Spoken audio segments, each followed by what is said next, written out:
So I've been working on the pitch, and a couple of weeks ago I recorded an episode of this that was my first attempt at pitching, and I had not prepared at all. I was just going to give my early version of a pitch, the way Danny would have pitched this 2 years ago, before I had done any research or really given a whole lot of thinking about how to talk about this film. So I'm going to let you see that early version now, but I've just recorded a new version after working on the pitch for a couple weeks and practicing with friends and practicing with my wife and reworking it a bit. So I'll be releasing that soon, and hopefully you'll get to see a big jump between somebody who doesn't know anything about pitching and somebody who knows slightly more than that other person about pitching. So enjoy. I always say I'm not good at pitching, but honestly, I really don't know. It's something I think I'm afraid of, and so I really don't like thinking about doing it. I don't like asking people for money and all of, I think, kind of the normal stuff maybe.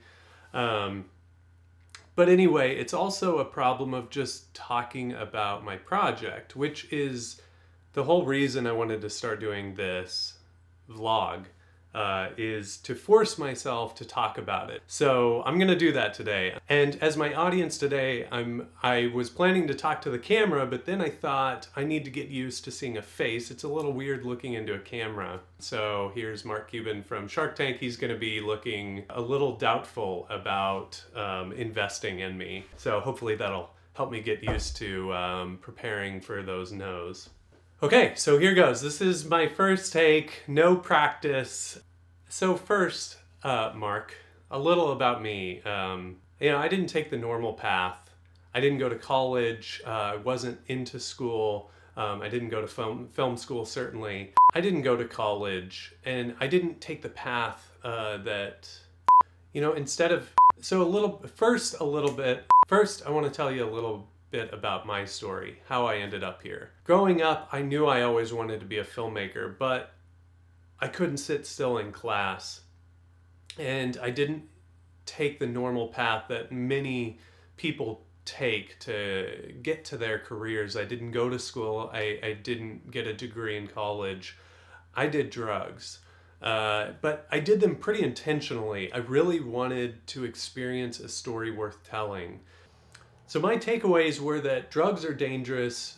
So my big takeaway from drugs is that drugs can be very dangerous, but often the most dangerous thing about them is the fear that we put into them. And fear is really a big theme in this movie. The movie opens on a dark forest, and a man, looks like an old time-traveling hippie, is clawing at the ground with his fingernails in this in the roots of this massive ancient tree. And then we cut to, I don't want to get into jargony stuff. Let's see. We meet our hero on a fateful night. We meet our hero Anuj, who's a brilliant... Then we meet our hero Anuj. He's a brilliant pot-smoking hero Anuj, who's a brilliant pot-smoking chemistry graduate student. He makes LSD that he sells to another kid in his co-op, who later falls out the window of his third-story dorm room and lands in the bushes outside Anuj's bedroom. That first scene is based on one of my best friends and something that happened the first year after high school. I went up to Berkeley a lot to stay with one of my good friends who was an undergraduate there. And each year at UC Berkeley, they make LSD in the labs there at the school, and some of the kids smuggle it out. And so he had a sheet of 100 tabs of perfect LSD, and that was the first LSD I ever took. I took his LSD, 2.5 tabs, and had my mind blown, which isn't relevant. I probably shouldn't say anything that isn't relevant. So the first LSD I took was made by my best friend. We took 2.5 tabs and had our minds blown But what's important out of that was but what's important is that that story to me very early on illustrated the nuances of drugs. To Anuj and I, LSD was not dangerous. It was this eye-opening, pseudo-religious experience. But his friend almost died. And while my friend didn't get kicked out of school, he did lose a full scholarship and have to turn his life around. But the movie takes a different course. Anuj does get expelled, and that really sets him on a path that he can't turn back from. He's desperate to find a way back into school, a way back into the career. He doesn't want to go to a second-tier institution. He wants to make his mark on the world. He's a really ambitious American innovator type who's a biohacker, in his spare time, in between. So he goes back, he avoids seeing his mom, and he runs into an old friend of his who hears about his problems and tells him she has an answer for him. She has something that's going to get him back in the good graces of the university and that could make his career. And she shows him a new mushroom, which she claims has strange, incredible new properties. He doesn't want any part of it. She takes it in front of him. Am I getting too into the weeds in the story? I don't know, this is my first take, so we'll just keep plowing ahead. At first the mushroom doesn't seem to have any effects, but then she disappears. He sets up a lab in his garage where most of the movie takes place. So he starts researching the mushroom. He tests it on rats. He's trying to pull this thing apart, understand it so he can make a cure. But the more he learns about what this mushroom is doing in the environment, how it's evolving, how it's moving up through the ecosystem, the more terrified he becomes that this isn't just another drug, that this thing has an ulterior motive, and that it could be a species killer. And his fear starts to drive his decision making and how he's approaching this drug and how he's reacting to it. And therefore, how he's reacting to his friend Maya, who is thrilled with the ideas of this drug and with the potential. And after coming back, she only wants him to come with him. So I want to weave in themes here. I really want to talk about the broader ideas that I'm excited about, not just get stuck in the story. So how do I do that? Drugs are very suggestive. If you tell someone who's about to take psilocybin that they're going to see God, they probably will. And if you tell them that they're going to come face to face with their inner demons, they're going to have a difficult time, and they could come out with some real valuable insights into themselves, their weaknesses, their past. And so by the middle of the film, the characters really represent this dichotomy of views on drugs that I think are still pervasive in our society today.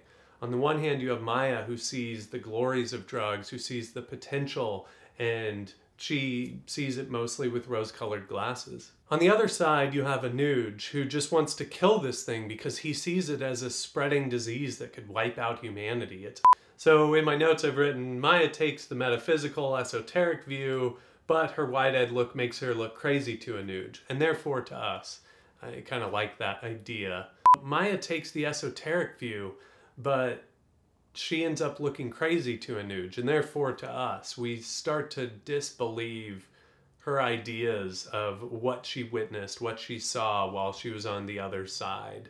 Ultimately, Maya gives Anuj a difficult decision. She doses him with the drug without him knowing after he's found the cure. He was going to cure her and take this new drug with all its potential to the university and save his career. Save Maya, save himself. Now, with only one dose of the cure available, she gives him an ultimatum. You can go with me, or you can take the cure and save yourself. Ultimately, it's a question that we end on. that Anuj answers for himself, but I think it's going to be a question in the mind of the audience. What would they have done? Because either way, so ultimately, there's not an answer for what is right. There's the movie leaves off allowing the audience. The movie ends on a scene that allows the audience to project their view on. Ultimately, Anuj decides to become a part of his own experiment and to become a part of this growing fungal network. That may feel scary and dark, even wrong to some viewers, and it may excite others. And so ultimately, the audience gets to decide if this is hopeful or horror sci-fi. I like it the other way. So you get to decide if this is horror or hopeful sci-fi. That's why I'm doing this. These are questions I've asked for more than a decade now. For half my life, since I was 16. I've seen the highs and lows of drugs. I've seen the revelations that really deep down feel so true, feel like an awakening, and I've also lost friends to drugs. And so I'd like to open this discussion up and really attack this issue from a new angle, show people something that they've never seen before, and ask questions about the potential of drugs in a way that you can't do with a documentary or when you're talking about any drugs that we know about. Let's push the boundaries and see what's possible, and then talk about the outcomes that might arise from the ultimate experience of drugs. If I was on Shark Tank, I'm pretty sure they would tear me apart. I'm trying to get this down to 10 minutes. Shark Tank, I think you've got like 3, and I just took about 35 minutes. So I hit on a few of the points that I wanted to, although I feel like I spent too much time on the story, and I really didn't hit anything other than why I'm interested, why I'm the guy, and kind of the themes and the ideas that are kind of a part of that kind of go above the story. Pitching is something I want to not just get good at or be good enough at, but I'd like to enjoy it, because I'm probably going to spend more time pitching my projects than in some cases working on them. I know it takes some people years to get a film made, and a lot of that is just because they haven't found people who are willing to jump in and make it with them. So I want to figure out how to enjoy this process and how to do it my way. So comments and helpful feedback are much appreciated.